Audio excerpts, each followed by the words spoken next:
గురుబ్రహ్మ ప్రేక్షకులకు నమస్కారం అండి.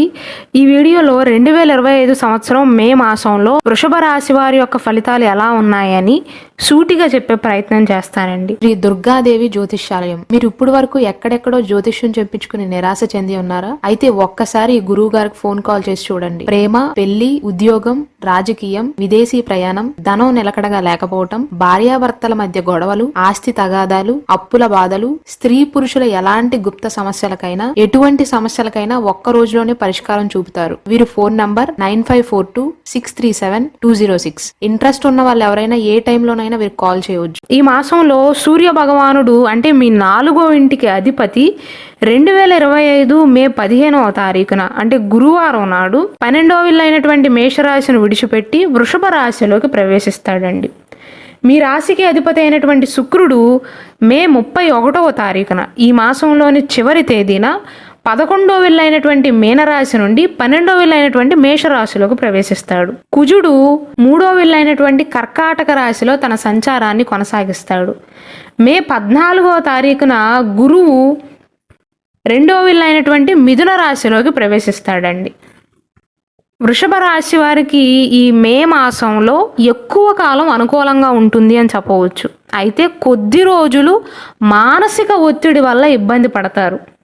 ముఖ్యంగా ఎవరైతే కెరీర్లో స్థిరపడే ప్రయత్నాలు చేస్తున్నారో, ఉద్యోగ ప్రయత్నాలు చేస్తున్నారు, ఉద్యోగం చేస్తూ మరొక ఉద్యోగం కోసం ప్రయత్నాలు చేస్తున్నారు, ఇంటర్వ్యూలకు హాజరవుతున్నారు, పోటీ పరీక్షలకు సన్నద్ధమవుతున్నారు, అటువంటి వారికి కాస్త పని భారం ఎక్కువైనట్లుగా అనిపిస్తుంది, ఒత్తిడిగా అనిపిస్తుంది. అలాగే ఆల్రెడీ ఉద్యోగం చేస్తున్న వారికి కూడా ఈ నెలలో అదనపు బాధ్యతలను స్వీకరించవలసి వస్తుందండి. అయితే ఆనందించవలసిన విషయం ఏంటంటే ఈ నెలంతా కూడా మీ రాశ్యాధిపతి, మీ రాశికి అధిపతి అయినటువంటి శుక్రుడు అనుకూలమైనటువంటి స్థానంలో సంచరిస్తున్నాడు. కాబట్టి ఉద్యోగపరంగా అభివృద్ధి అనేది ఉంటుందండి. కానీ అదే సమయంలో పని ఒత్తిడి కూడా ఉంటుంది, ఒత్తిడి కాస్త పెరుగుతుంది. ముఖ్యంగా ఈ వృషభ రాశి వారు మే 16వ తారీఖు 20, 23, 29 ఈ తేదీలలో ఆర్థిక విషయంలోనూ ఆరోగ్య విషయంలో కూడా జాగ్రత్తలు తీసుకోవటం మంచిది. ఈ 4 తేదీలలో ఆర్థిక పరంగా చూసుకున్నట్లయితే కుటుంబంలో శుభ కార్యక్రమాలు జరిగే అవకాశాలు ఉంటాయి. మొదటి అర్ధభాగం కంటే కూడా మే 14వ తారీఖు తర్వాత మీ ఆర్థిక స్థితి అనేది మెరుగుపడుతుంది, బలపడుతుంది అని చెప్పవచ్చు. అంటే మొదటి 14 రోజుల సమయంలో మీకు డబ్బులు కావాల్సి ఉంటే గతంలో మీకు రావాల్సిన డబ్బులు కానీ, బకాయిలు కానీ, లేదా మీరు ఎక్కడైనా ఇన్వెస్ట్ చేసి ఉన్నట్లయితే మే 14వ తారీఖు తర్వాత మీ చేతిలోకి ఆ డబ్బు వచ్చే అవకాశాలు ఉంటాయండి. కుటుంబ పరంగా చూసుకున్నట్లయితే కుటుంబ పరంగా ఈ మాసంలో ఆహ్లాదకరంగానే ఉంటుంది. ముఖ్యంగా వృషభ రాశి వారికి వారు ఏ రంగంలో స్థిరపడినా సరే ద్వితీయార్థం ఇంకా అనుకూలంగా ఉంటుందండి. బంధువుల ఇంటికి వెళ్ళే అవకాశాలు ఉంటాయి.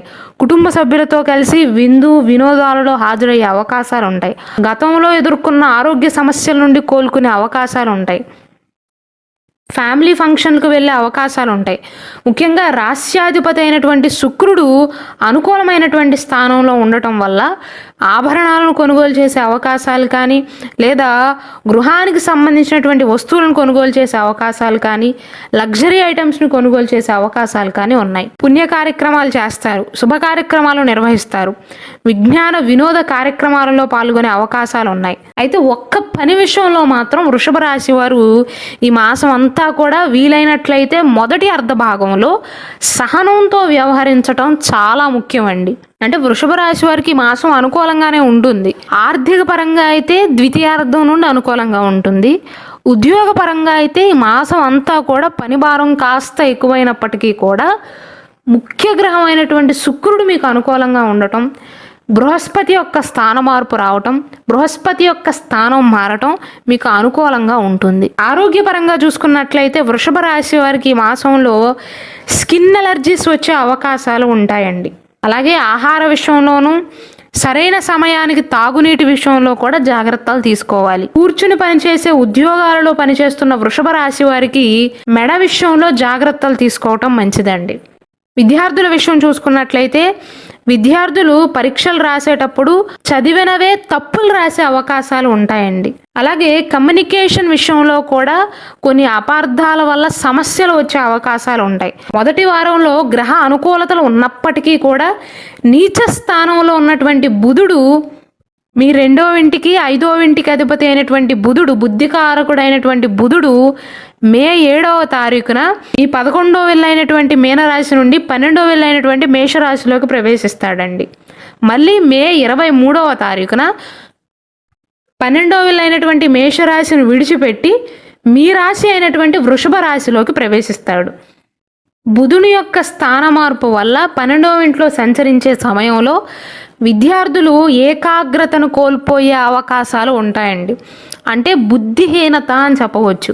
ఆ సమయంలో మైండ్ సరిగ్గా పనిచేయకపోవటం కానీ, షార్ప్గా థింక్ చేయలేకపోవటం కానీ జరుగుతుంది. కాబట్టి పరీక్ష రాసే సమయంలో మీరు అన్నీ చదివినప్పటికీ కూడా, అన్నీ రివైజ్ చేసుకున్నప్పటికీ కూడా బుధుడు అనుకూలంగా లేని కారణంగా వీలైనంత వరకు ప్రశాంతంగా ఆలోచించి కంగారు పడకుండా పరీక్షలు రాయటం మేలండి. ఎందుకంటే విద్యార్థులు బుధుడి యొక్క స్థాన మార్పు వల్ల తెలిసిన క్వశ్చన్స్కే తప్పు ఆన్సర్స్ రాసే అవకాశాలు ఉంటాయి. వ్యాపార పరంగా చూసుకున్నట్లయితే ఈ మాసంలో వ్యాపారం బాగానే సాగుతుందండి. ఆర్థిక పరంగా 2వ వారం నుండి ఊహించని ఆదాయం వచ్చే అవకాశాలు ఉంటాయి. వ్యాపార పరంగా ఊహించని ఒప్పందాలు వచ్చే అవకాశాలు ఉంటాయి. మొదటి 2 వారాల సమయంలో మాత్రం కొద్దిగా ఒత్తిడి ఉంటుంది. కేవలం వ్యాపారస్తులకు మాత్రమే కాదు, ఉద్యోగస్తులకి కూడా. అయితే ద్వితీయార్థంలోనైనా సరే మే 14 తర్వాత అయినా వృషభ రాశి వారికి అనుకూలంగా ఉన్నప్పటికీ కూడా ఈ మే మాసంలో ఎక్కువ మొత్తంలో పెట్టుబడి పెట్టకపోవటమే మంచిది. చిన్న చిన్న పెట్టుబడులు కానీ చిన్న చిన్న ఖర్చులు ఉంటే చేసుకోవచ్చు. అంతే తప్ప ఒకేసారి ఎక్కువ మొత్తంలో ఈ మాసంలో పెట్టుబడి పెట్టడం మంచిది కాదు. ధనాధిపతి అయినటువంటి బుధుడు ఈ నెల 3వ వారం వరకు నీచ రాశిలో ఉంటాడు, నీచ స్థానంలో ఉంటాడు, డెబిలిటేటెడ్ పొజిషన్లో ఉంటాడు. కావున ఎక్కువ మొత్తంలో కనుక మీరు పెట్టుబడి పెడితే నష్ట సూచనలు ఎక్కువగా ఉంటాయి. వ్యాపారంలో కొన్ని ఇబ్బందులు ఎదురయ్యే అవకాశాలు ఉంటాయి. ముఖ్యంగా ఈ ఆర్థిక లావాదేవీల విషయంలో జాగ్రత్తలు తీసుకోవాలండి. దానివల్ల మీరు నష్టాన్ని నివారించుకోవచ్చు.